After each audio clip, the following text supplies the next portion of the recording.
10년 후 사라지는 직종, 머스크 예언, 소름 돋는 이유. 사랑하는 시청자 여러분, 10년 후 그 숫자는 멀지 않다. 불과 몇 해 남지 않았다. 하지만 그 몇 년이 지난 수십 년보다 더 거대한 변화를 몰고 올지도 모른다. 우리는 이미 변화를 목격하고 있다. 인공지능은 글을 쓰고 그림을 그리고 계약서를 검토하며 심지어 질병을 진단한다. 자동차는 스스로 차선을 유지하고 공장은 사람보다 정확한 로봇으로 가득 차고 있다. 이 변화의 중심에 서 있는 인물이 있다. 일론 머스크. 그는 단순히 미래를 예측하는 사람이 아니다. 그는 그 미래를 직접 설계하고 있는 인물이다. 테슬라로 자율주행을 밀어붙이고 스페이스X로 우주산업을 재편하며 AI와 로보틱스를 통해 인간 노동의 경계를 흔들고 있다. 머스크는 여러 차례 경고했다. AI는 인류 문명에 근본적 충격을 줄 것이다. 그의 말은 과장이 아니다. 그는 기술이 인간을 돕는 도구에서 대체하는 시스템으로 변하고 있음을 알고 있다. 우리는 지금까지 기술혁명을 겪어왔다. 증기기관은 농업사회를 산업사회로 바꾸었고 컴퓨터는 아날로그 시대를 디지털로 전환시켰다. 그러나 이번 변화는 다르다. 과거의 기계는 인간의 근육을 대체했다. 지금의 AI는 인간의 판단을 대체한다. 그 차이는 단순하지 않다. 판단, 분석, 계산, 예측. 이것은 오랫동안 인간만의 영역이라 믿어온 능력이다. 그렇다면 묻지 않을 수 없다. 10년 후 정말로 사라지는 직업이 생길까? 혹은 직업이라는 개념 자체가 변해버릴까? 이 글은 공포를 조장하기 위한 선언이 아니다. 낙관적 미래를 미화하기 위한 전망도 아니다. 이것은 하나의 질문이다. 우리는 준비되어 있는가? 사라지는 직업을 걱정하기 전에 사라지지 않을 능력을 고민해야 할 시점이다. 2035년은 단순한 연도가 아니다. 그것은 우리가 선택해야 할 방향의 이름이다. 제1부. 반복 업무는 가장 먼저 사라진다. 기술혁명은 언제나 약한 고리부터 끊는다. 그리고 이번 혁명의 가장 약한 고리는 반복이다. 일론 머스크가 여러 차례 강조해온 자동화의 본질은 단순하다. 규칙이 명확하고 데이터로 학습할 수 있으며 반복 가능한 일은 자동화된다. 이 말은 선언이 아니라 이미 진행 중인 현실이다. 1. 반복은 알고리즘의 먹잇감이다. AI는 창의적이라서 무서운 것이 아니다. 오히려 그 반대다. AI는 지치지 않고 반복하는 데 특화되어 있다. 고객 응대 매뉴얼에 따른 상담, 정해진 항목에 맞춘 회계 입력, 정형화된 보고서 작성, 단순 계약서 검토, 데이터 정리와 요약. 이 모든 일의 공통점은 하나다. 예측 가능하다. 예측 가능한 업무는 곧 코드로 전환 가능하다. 그리고 코드가 되면 인간은 필요 인원에서 제외된다. 2. 보조 직무가 먼저 줄어든다. 완전한 직업 소멸은 갑작스럽게 오지 않는다. 대신 보조 인력이 먼저 사라진다. 예를 들어 초급 사무직, 인턴 리서치 업무, 단순 자료 조사, 기본 콘텐츠 제작. 과거에는 이 역할이 경력의 시작점이었다. 하지만 이제 AI가 그 시작 단계를 대신한다. 문제는 이것이다. 입문 단계가 사라지면 성장 경로도 사라진다. 3. 사라지는 것은 사람이 아니라 필요 인원이다. 자동화는 모든 사람을 해고하지 않는다. 하지만 10명이 하던 일을 2명이 하게 만든다. 이 차이는 통계로는 미미해 보일 수 있다. 그러나 개인에게는 생존의 문제다.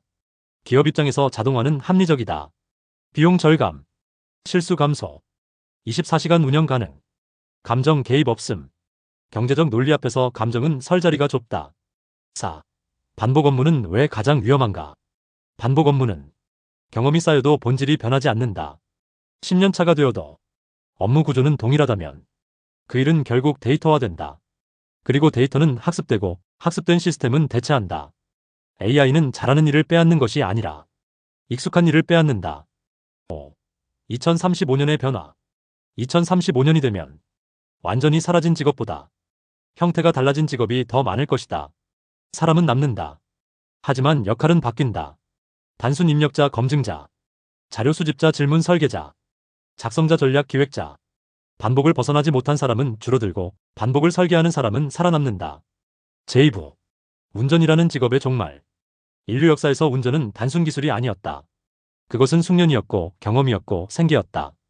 택시기사, 버스기사, 화물트럭 운전사, 배달기사. 수많은 가정의 삶이 핸들 위에 얹혀 있었다. 그러나 지금 그 핸들이 사라질 가능성이 제기되고 있다. 1. 인간의 판단을 대신하는 기계. 일론 머스크는 자율주행을 단순 기능이 아니라 인간 운전의 종식으로 바라본다. 테슬라가 추진해온 완전 자율주행 FSD의 목표는 명확하다. 사람이 개입하지 않는 이동. 운전은 오랫동안 인간의 판단 영역이었다. 속도 조절, 거리 감각, 위험 예측, 상황 판단. 하지만 이 모든 요소는 센서와 데이터, 그리고 알고리즘으로 치환되고 있다. 이 운전은 감각이 아니라 계산이다. 인간은 감각으로 운전한다. AI는 계산으로 운전한다. 카메라, 레이더, 라이다, GPS. 차량은 인간보다 넓은 시야와 빠른 반응 속도를 갖는다. 그리고 무엇보다 AI는 피곤하지 않는다. 졸음운전도 없고 감정운전도 없다. 분노도 부주의도 없다. 경제 논리 앞에서 이 차이는 결정적이다. 3. 가장 먼저 흔들리는 직군. 완전 자율주행이 상용화될 경우 가장 큰 영향을 받는 분야는 명확하다. 택시 산업, 물류트럭 운송, 배달 운송업, 장거리 운전 직군. 이 영역은 반복 예측 가능 경로라는 조건을 동시에 만족한다. 자동화에 가장 적합한 구조다. 4. 완전 소멸인가 축소인가. 모든 운전직이 하루아침에 사라지지는 않는다. 법과 인프라, 사회적 합의가 필요하다. 하지만 중요한 것은 방향이다. 인간 운전은 기본값이 아니라 예외가 될 가능성이 있다. 예전에는 말이 기본 이동수단이었고 자동차는 혁신이었다. 지금은 사람이 기본 운전자이지만 미래에는 AI가 기본 운전자가 될 수 있다. 5. 운전은 직업이 아니라 데이터가 된다. 자율주행의 본질은 교통혁명이 아니다. 데이터 혁명이다. 모든 이동은 기록되고 분석되고 최적화된다. 이동은 노동이 아니라 시스템 관리의 영역으로 넘어간다. 남는 사람은 운전자가 아니라 시스템을 설계하고 통제하는 사람이다. 제3부. 공장은 사람을 줄이고 시스템을 남긴다. 산업혁명은 인간을 공장으로 불러들였다. 그리고 지금 기술혁명은 인간을 공장에서 밀어내고 있다. 과거의 공장은 노동력이 중심이었다. 지금의 공장은 자동화율이 경쟁력이다. 이 변화의 최전선에 선 인물 역시 일론 머스크다. 그는 공장을 단순한 생산 공간이 아니라 거대한 기계라고 표현한다. 1. 기계가 기계를 만드는 시대. 테슬라의 기가팩토리는 단순한 자동차 공장이 아니다. 그곳은 자동화 실험실이다. 로봇팔이 부품을 옮기고 AI가 품질을 검사하며 센서가 실시간으로 오류를 감지한다. 사람은 점점 직접 생산자가 아니라 감시자 혹은 관리자의 위치로 이동한다. 2. 단순 노동은 가장 빠르게 줄어든다. 반복 동작이 많고 정밀도가 요구되는 작업은 인간보다 로봇이 더 안정적이다. 조립, 용접, 분류, 포장, 검사. 이 모든 과정은 자동화에 최적화되어 있다. 그리고 로봇은 임금 인상도 파업도 휴식도 요구하지 않는다. 기업의 선택은 예측 가능하다. 3. 완전한 대체는 아니다. 그러나 오해해서는 안 된다. 공장에서 사람이 완전히 사라지지는 않는다. 대신 구조가 바뀐다. 단순 생산직, 유지보수 엔지니어, 시스템 설계자, 데이터 분석가. 문제는 전환 속도다. 노동자는 하루아침에 엔지니어가 되지 못한다. 하지만 자동화는 기다려주지 않는다. 4. 숙련의 의미가 달라진다. 과거의 숙련은 손기술과 경험에서 나왔다. 미래의 숙련은 코드 이해, 시스템 이해, 문제 해결 능력에서 나온다. 같은 공장이지만 요구되는 인간의 능력은 완전히 달라진다. 5. 2035년의 공장 풍경. 2035년의 공장은 소음보다 데이터가 많고 인력보다 서버가 많을 수 있다. 인간은 줄어들지만 완전히 사라지지 않는다. 다만 질문은 이것이다. 당신은 대체되는 노동자인가? 아니면 자동화를 다루는 사람인가? 제4부. 사무실의 조용한 붕괴. 공장의 변화는 눈에 보인다. 로봇이 팔을 움직이고 생산 라인이 자동으로 돌아간다. 그러나 더 조용하고 더 거대한 변화는 사무실 안에서 일어나고 있다. 컴퓨터 앞에 앉아 문서를 작성하고 데이터를 분석하고 보고서를 정리하는 일들. 오랫동안 안정적이라 여겨졌던 화이트칼라 직무가 지금 가장 빠르게 재편되고 있다. 1. 생각의 자동화. 과거 자동화는 손을 대체했다. 지금은 두뇌의 일부를 대체한다. AI는 수천 페이지 문서를 몇 초 만에 요약하고 계약서에 위험 조항을 표시하며 재무 데이터를 분석해 보고서를 만들고 시장 리서치를 정리한다. 이것은 단순 보조가 아니다. 이미 초급 전문직의 핵심 업무다. 일론 머스크가 경고한 이유도 여기에 있다. AI는 근육이 아니라 판단 과정을 학습한다. 2. 가장 먼저 줄어드는 직무. 특히 위험한 영역은 다음과 같다. 초급 변호사 리서치, 애널리스트의 기초보고서 작성, 마케팅 데이터 정리, 번역 및 콘텐츠 초안 작성, 인사평가 문서 정리. 이 일들의 공통점은 명확하다. 정답의 범위가 좁고 패턴이 존재한다. 패턴이 있는 순간 AI는 학습한다. 3. 보조가 사라지면 생기는 문제. 기업은 비용을 줄인다. AI는 빠르고 저렴하다. 하지만 이 구조는 한 가지 역설을 만든다. 신입이 성장할 단계가 사라진다. 과거에는 단순 보고서, 작성 기획 전략 수립으로 올라갔다. 그러나 이제 초입 단계가 자동화된다. 경험을 쌓을 사다리가 줄어드는 것이다. 4. 전문직은 안전한가? 많은 사람이 묻는다. 의사, 변호사, 회계사는 괜찮지 않나요? 완전 대체는 어렵다. 그러나 보조 영역은 이미 변하고 있다. AI 의료 영상 판독, 자동 세무 정리 시스템, 법률 문서 초안 생성. 전문가 한 명이 처리할 수 있는 업무량이 늘어나면 필요 인원은 줄어든다. 사라지는 것은 직업명이 아니라 직업 규모다. 5. 2035년의 사무실. 2030년의 사무실은 조용할 것이다. 적은 인원이 더 많은 데이터를 다루고 AI를 활용해 전략을 설계한다. 남는 사람은 단순 실행자가 아니라 의사결정자다. 질문을 던질 줄 아는 사람, 결과를 해석할 수 있는 사람, 윤리적 판단을 할 수 있는 사람. 제5부. 교육과 의료, 정말 안전한가? 사람들은 말한다. 아이를 가르치는 일과 사람을 치료하는 일은 사라지지 않는다. 맞는 말이다. 그러나 질문은 조금 다르다. 그 직업이 그대로 유지될 것인가? 기술은 가장 인간적인 영역에도 조용히 스며들고 있다. 1. AI 의사는 어디까지 왔는가? 의료는 오랫동안 고도의 전문직 영역이었다. 진단은 경험이고 치료는 판단이며 책임은 인간에게 있었다. 그러나 지금 AI는 의료 영상 판독 정확도를 높이고 방대한 논문을 실시간 분석하며 증상 기반 진단 보조를 제공한다. AI는 감정을 이해하지 못하지만 데이터 해석에서는 이미 인간을 보조하거나 앞선다.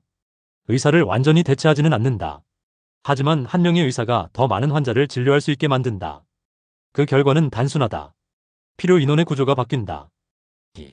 교실도 예외는 아니다. 교육 역시 변화의 중심에 있다. AI 튜터는 학생의 학습 속도를 분석하고 약점을 파악하며 개별 맞춤형 문제를 제시한다. 과거에는 교사 한 명이 30명을 가르쳤다. 미래에는 한 명의 교사가 AI와 함께 300명을 관리할 수도 있다. 교사의 역할은 지식 전달자에서 학습 코치, 정서적 조력자로 이동한다. 3. 인간만이 할 수 있는 것. 의료와 교육이 완전히 사라지지 않는 이유는 분명하다. 공감, 책임, 윤리 판단, 복합적 상황 이해. 이 영역은 아직 인간의 몫이다. 환자는 진단 결과보다 의사의 눈빛을 기억한다.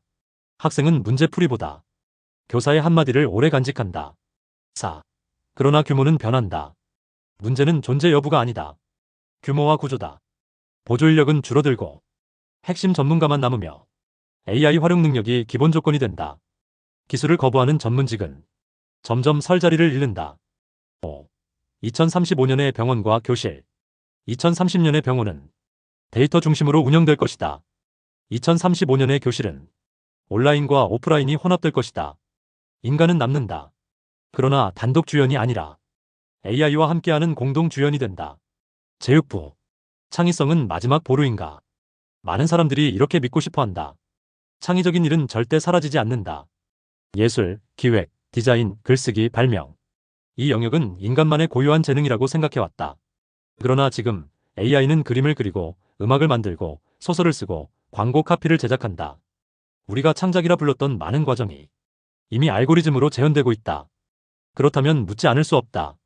창의성은 정말 안전한가? 1. 창의성의 정체. 우리가 창의성이라 부르는 것의 상당 부분은 사실 재조합이다. 기존 아이디어를 새로운 방식으로 연결하는 것. 패턴을 변형하고 확장하고 응용하는 것. AI는 바로 이 패턴 학습에 특화되어 있다. 데이터가 충분하다면 AI는 평균 이상의 결과를 빠르게 만들어낸다. 평범한 창작은 자동화된다. 2. 평균은 기계가 가져간다. 과거에는 기본 디자인, 기본 글쓰기, 기본 영상 편집도 사람의 일이었다. 이제는 다르다. AI가 초안을 만들고 사람은 수정자가 된다. 문제는 이것이다. 평균 수준의 창작자는 설 자리가 좁아진다. 3. 남는 것은 질문 능력. 일론 머스크가 반복해서 강조한 능력은 기술 자체가 아니라 문제 정의 능력이다. AI는 답을 잘 만든다. 하지만 무엇을 물어야 하는지는 아직 인간이 결정한다. 어떤 문제를 해결할 것인가? 왜 이 문제가 중요한가? 어떤 방향이 옳은가? 이 질문은 데이터만으로 완성되지 않는다. 4. 인간 고유 영역의 핵심. AI가 아직 완벽히 대체하지 못하는 영역은 다음과 같다. 윤리적 판단, 맥락 이해, 감정 공감, 장기적 비전 설계. 창의성의 본질은 새로운 결과물이 아니라 새로운 방향을 제시하는 능력에 있다. 5. 2035년의 창작 환경. 2035년에는 창작자가 도구를 쓰는 것이 아니라 도구와 협업하는 시대가 된다. AI는 아이디어를 확장하고 인간은 방향을 선택한다. 경쟁의 대상은 다른 사람이 아니라 AI를 얼마나 잘 활용하는가가 된다. 제7부. 사라지는 것은 직업이 아니라 직업의 개념이다. 우리는 계속 묻는다. 어떤 직업이 사라질까? 하지만 더 근본적인 질문은 이것이다. 직업이라는 개념 자체가 변하고 있는 것은 아닐까? 1. 평생 직장의 종말. 과거에는 한 직업을 정하면 그 길을 수십 년 걷는 것이 일반적이었다.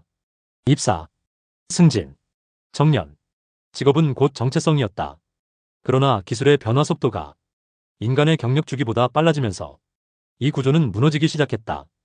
2035년에는 한 직업으로 평생이라는 개념이 예외가 될 가능성이 높다. 2. 직업은 명사가 아니라 동사가 된다. 의사, 변호사, 운전기사, 교사. 이것은 명사형 직업이다. 미래에는 이렇게 바뀔 수 있다. 데이터를 해석하는 사람, 문제를 정의하는 사람, 시스템을 설계하는 사람, 인간을 연결하는 사람. 직업은 고정된 자리가 아니라 상황에 따라 바뀌는 역할이 된다. 3. 직업 대신 프로젝트. 기업도 변하고 있다. 고정 인력을 오래 유지하기보다 프로젝트 단위로 팀을 구성한다. AI는 반복 업무를 맡고 인간은 전략 조정 판단을 맡는다. 결국 중요한 것은 직함이 아니라 기여 능력이다. 4. 생존을 가르는 기준. 2035년의 생존 기준은 학력이 아니라 적응력일 가능성이 높다. 새로운 기술을 배우는 속도, 도구를 활용하는 능력, 협업과 소통 능력, 변화에 대한 태도. 기술이 발전할수록 유연하지 않은 구조는 먼저 무너진다. 5. 머스크가 던진 질문의 본질. 일론 머스크의 경고는 직업을 없애겠다는 선언이 아니다. 그는 말한다. 자동화는 멈추지 않는다. 이 말의 진짜 의미는 이것이다. 준비하지 않으면 선택권을 잃는다. 6. 2035년 이후의 인간. 미래의 인간은 일을 하는 존재라기보다 시스템을 설계하고 선택하고 책임지는 존재가 된다. 노동의 양은 줄어들 수 있다. 그러나 판단의 무게는 더 커진다. 사랑하는 시청자 여러분, 2035년은 종말의 해가 아니다. 그러나 분명한 전환점이 될 가능성은 높다. 우리는 계속 묻는다. 어떤 직업이 사라질까? 내일은 안전할까? 기술은 어디까지 인간을 밀어낼까? 그러나 이 질문들은 본질을 살짝 비껴간다. 진짜 질문은 이것이다. 우리는 변화의 속도를 인정하고 있는가? 일론 머스크가 던진 경고는 공포를 조장하기 위한 메시지가 아니다. 그는 기술을 가장 앞에서 밀어붙이는 동시에 그 기술이 가져올 충격을 누구보다 잘 알고 있는 사람이다. 자동화는 되돌릴 수 없다. AI는 멈추지 않는다. 효율은 항상 선택된다. 이것은 철학의 문제가 아니라 경제의 문제이기 때문이다. 그러나 역사를 돌아보면 기술혁명은 언제나 일자리를 없애는 동시에 새로운 역할을 만들어냈다. 사라진 것은 마부였지만 생겨난 것은 자동차 산업이었다. 사라진 것은 타자수였지만 생겨난 것은 IT 산업이었다. 이번에도 완전한 소멸이 아니라 구조적 재편일 가능성이 높다. 앞으로 살아남는 사람은 가장 똑똑한 사람이 아닐지도 모른다. 가장 많이 아는 사람도 아닐 수 있다. 아마도 가장 유연한 사람, 가장 빨리 배우는 사람, 도구를 두려워하지 않는 사람일 것이다. AI를 경쟁자로 보는 사람보다 AI를 협력자로 쓰는 사람이 앞설 가능성이 크다. 직업은 사라질 수 있다. 하지만 능력은 사라지지 않는다. 반복 업무는 줄어들고 판단과 통합 능력은 더 중요해진다. 기계가 계산을 맡는 시대에는 인간이 방향을 정해야 한다. 결국 2035년의 승부는 기술이 아니라 태도의 문제다. 변화를 외면할 것인가, 아니면 이해하고 활용할 것인가. 두려움은 준비를 대신할 수 없다. 그리고 미래는 기다리는 사람의 것이 아니라 준비하는 사람의 것이다. 2035년은 누군가에게 위기일 수 있다. 그러나 누군가에게는 가장 큰 기회가 될 것이다. 그 차이는 단 하나다. 지금 무엇을 배우고 있는가?